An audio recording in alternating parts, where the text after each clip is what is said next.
Finally मुझे पता चल गया कि नेपाल में दशहरे को महापर्व क्यों कहते हैं। सो आप भी देखो मेरे साथ। तो गाइस ये मेरी पहली दशहरी थी नेपाल में और मेरे साथ क्या क्या नहीं हुआ। सो आज है विजयदशमी का दिन और मैंने सुबह सुबह अपनी पूजा पाठ से शुरू किया अपना दिन। फिर हमारे घर के सबसे बड़े मेंबर को रेडी किया क्योंकि उसकी मामा उसको लेने के लिए आने वाला था।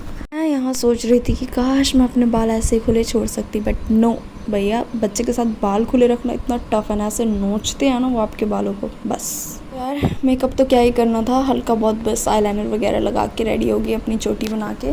और यहाँ अपने पतिदेव को सिर में सजाने के बाद मेरे चेहरे की खुशी देखो। अब थोड़ा बहुत लिपस्टिक परफ्यूम शर्फ्यूम लगा के मैं हो गई थी जी रेडी।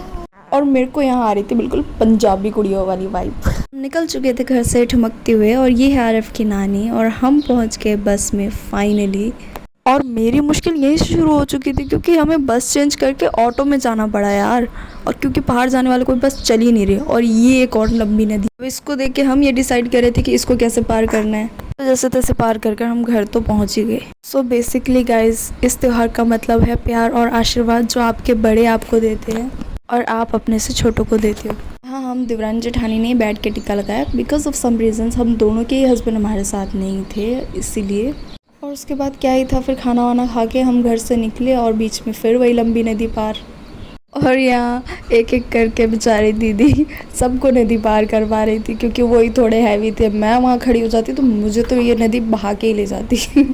और अपने थके हुए और लेज़ी मूड के साथ हम यहाँ वेट कर रहे थे बस का, पर एक भी बस नहीं मिल रही थी। जैसे तैसे ऑटो करके हम यहाँ तक पहुँचे और ये देखो बस की हालत। मेरे महादेव के आशीर्वाद से हमें सीट तो मिल गई और हम अच्छे से घर भी पहुंच गए। और इनका स्टॉप पहले था तो ये उतर गए और इनके पीछे भीड़ देखो यार, कैसे सीट मिलती बस में। और मेरी हालत तो आप देख ही सकते हो क्या बन के गई थी और क्या बन के आई हूँ। जो भी है हम हमारे घर पहुंच चुके हैं।